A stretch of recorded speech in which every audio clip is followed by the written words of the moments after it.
En el barrio La Candelaria, centro histórico de Bogotá, está ubicada la Casa Tito. Es difícil imaginar que detrás de su fachada de estilo Art Deco, muy de moda en los años 30, se escondan historias mucho más antiguas. Historias que cuentan los objetos enterrados aquí a lo largo de los siglos. Encontramos evidencia del siglo XIX y encontramos evidencia muy concreta del siglo XVIII. No sé en este momento cuántos miles de fragmentos o decenas de miles de fragmentos tenemos, algunos más enteros que otros o otros que son muy pequeñitos, pero todos nos están contando una historia. Felipe Gaitán lideró un grupo de arqueólogos del distrito que durante 3 meses excavó el patio interior de esta casa. Es una pizarra cuadriculada. Tal cual los cuadernos cuadriculados de hoy en día para aprender a hacer la A, la B, la C, inclusive aprender a contar. No solamente encontramos el pedazo de pizarra, sino lo encontramos junto con su grafito compañero, que es el ancestro del lápiz. Esa pizarra, que además no sabemos aún si es una o varias, que quedó fragmentada en varios trozos, primero nos cuenta una historia de globalización, ¿no? Porque es una pizarra que seguramente fue elaborada en Alemania para ese periodo, finales del siglo XIX.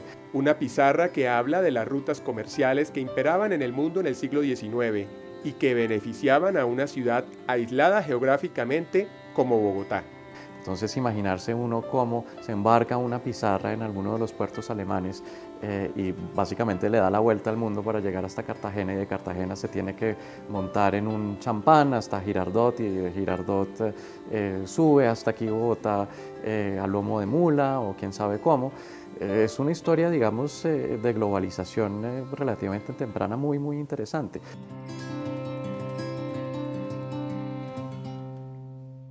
En Casa Tito también se encontraron trozos de objetos de los siglos XVI y XVII. Ok, ya. Ay, Felipe, está precioso. ¿Qué es eso? Uy, mira. Encontramos cosas en Casa Tito que nos hablan de ese contacto cultural entre europeos y indígenas, pero que también involucran unas poblaciones que uno no se imaginaría, como por ejemplo los chinos de la dinastía Ming, ¿no? Encontramos fragmentos de porcelana que sin lugar a dudas vienen de la China, que fueron producidos antes de 1644 y que llegaron aquí a Bogotá. Nosotros siempre estamos trabajando con fragmenticos, con cosas muy pequeñas, pero que nos están contando parte de la vida. Lo que nos importa es conocer la vida del común, o sea, la vida diaria, la costumbre, porque eso es lo que nos demuestra cómo vivimos, ¿sí? De alguna manera. Entonces, todas esas son las respuestas que nos puede dar la arqueología y las vamos construyendo a través de estos fragmentos que son como las piezas de un rompecabezas que nos va diciendo de tal época a tal época pasó esto. El trabajo minucioso de este grupo de profesionales ayuda a entender el patrimonio cultural de Bogotá. Me encanta porque es un proceso también de entender la diversidad. Quizás uno cuando leía de documentos históricos te hablaba que habían criollos, españoles, mestizos, indios, negros, pero cuando empiezas a mirar es un prisma muchísimo más grande, porque la diversidad indígena también era altísima, la diversidad de gente que llegó de Europa era altísima. Esta casa colonial, sede del Instituto Distrital de Patrimonio Cultural, también fue intervenida por los arqueólogos.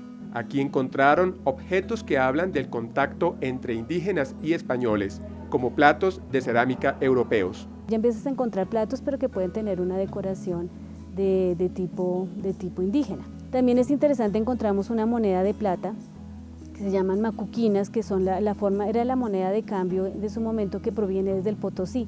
Entonces te hace preguntar cómo llegó esa moneda hasta acá, cómo llegó hasta esta casa. Se encontraron pastilleros, se encontraron frasquitos de medicamentos, cosas que que han desaparecido en el tiempo, pero que hacían parte de la cotidianidad. Nuestro interés es que esto no pare. Cualquier intervención que se haga en el centro histórico y en general en Bogotá nos va a contar la historia. Hay, digamos, mucho mito que se construye alrededor de la práctica arqueológica y uno siempre se imagina descubriendo tumbas, tesoros, oro. Realmente arqueología se puede hacer en cualquier sitio, se puede hacer en cualquier lugar y también en cualquier periodo. Esto, sin duda alguna, es un descendiente del Lostwhey, que es una tradición islámica medieval. Y aparte de eso, pues la arqueología es muy original, ¿no? No hay muchas personas que se dediquen a hacer esto, y sobre todo en sitios como el centro histórico de Bogotá. La vertedera de pescado está grande, ¿no? Está gigantesca, más grande de las que hemos encontrado. Entonces esto debe ser un bagre.